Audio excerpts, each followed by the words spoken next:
Hello students, आज हम जो नेक्स्ट टॉपिक पढ़ेंगे आर के केमिस्ट्री आरकेडी में वह है राउल्ट्स लॉ सॉल्यूशन चैप्टर का। राउल्ट्स लॉ ने अवाष्पशील पदार्थों के द्रव विलायकों में विलीनों के वाष्पदाब अवनमन पर प्रयोग से यह सिद्धांत यानी कंसेप्ट प्राप्त किया जो इस प्रकार है।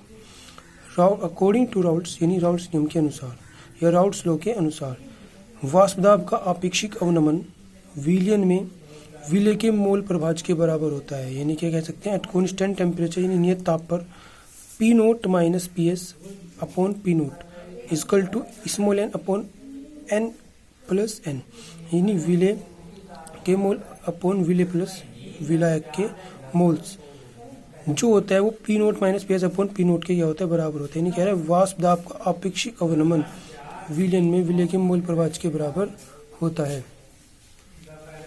जहां P note vapour pressure of pure solvent and P S vapour pressure of solution होता है।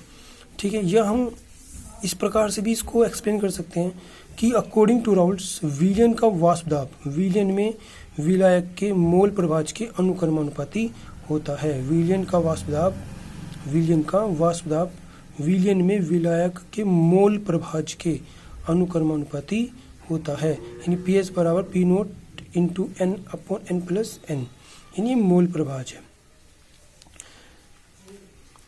का वाष्पदाब विलयन में विलायक के मोल प्रभाज के अनुक्रमानुपाती होता है। यह तीसरा कंसेप्ट हम इस तरीके से भी एक्सप्लेन कर सकते हैं, एट कॉन्स्टेंट टेम्परेचर किसी विलयन में उपस्थित किसी वाष्पशील अवयव का आंशिक दाब उस अवयव के शुद्ध अवस्था में वाष्पदाब तथा उसके मोल प्रभाज के गुणनफल के बराबर होता है। यानी किसी विलयन में उपस्थित किसी वाष्पशील अवयव का आंशिक दाब, कोई भी वाष्पशील जो अवयव है जो वेपरस कंपोनेंट है उसका जो पार्शियल प्रेशर है उस कंपोनेंट की जो शुद्ध अवस्था यानी प्योर स्टेज में जो उसका वेपर प्रेशर होगा उस एंड उसका मोल फ्रैक्शन उन दोनों की मल्टीप्लाइसिटी क्या होगा बराबर होगा।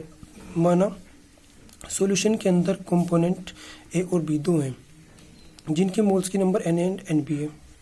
मोल्स की नंबर क्या है, एन ए और एन बी है, और वेपर प्रेशर कितना है, P A naught and P B naught है यानी वाष्पदाब, और उसका पार्शियल प्रेशर आंशिक दाब कितना है, पी एंड पी बी है। तो हम कह सकते हैं कि जो हमारे पास पार्शियल प्रेशर होता है आंशिक दाब जो होता है वो मोल फ्रैक्शन और उसके वेपर प्रेशर की मल्टीप्लाइसिटी के क्या होता है गुणनफल के बराबर होता है। फर्स्ट समीकरण ऐसे बी का निकाल लिया हमने, तो वियर एक्स ए यानी ये क्या है, मोल फ्रैक्शन है। कंपोनेंट ए का मोल फ्रैक्शन क्या होता है, ए के मोल अपॉन पूरे विलयन के मोल, बी के मोल अपॉन पूरे विलयन के मोल।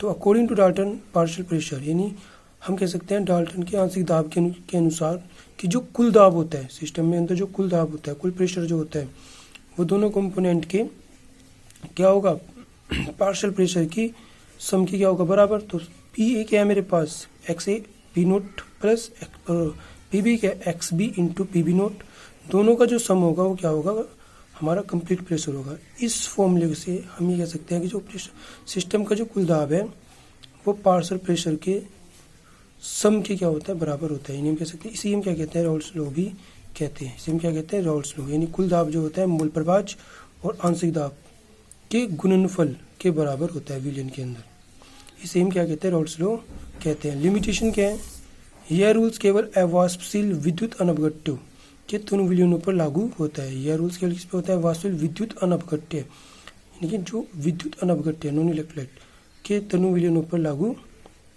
होता है। नंबर 2, जो पदार्थ विलयन में संगुणित यानी एसोसिएट इकट्ठा होता है संगुणित अवस्था में होते हैं एसोसिएट अवस्था में होते हैं उन पर राउल्ट्स लॉ लागू नहीं होता।